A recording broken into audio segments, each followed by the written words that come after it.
Just like in the Marvel Comics universe, the world of investing can have its share of errors and inconsistencies. One such example is the case of Peter Palmer, a name that briefly appeared in the Amazing Spider-Man 1. This is despite Spider-Man's established identity as Peter Parker. This mistake is a classic continuity error, where there is a discrepancy in a fictional universe's timeline or established facts. In this instance, the error resulted from a miscommunication between the creative team behind the comic book.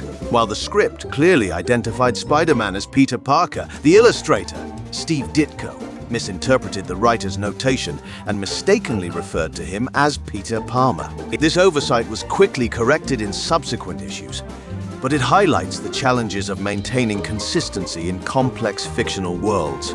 Just like Marvel Comics editors work to rectify the error, investors must also be vigilant in identifying and addressing inconsistencies in their own investment strategies. By carefully scrutinizing their portfolios, investors can avoid costly mistakes and navigate the complexities of the stock market with greater confidence.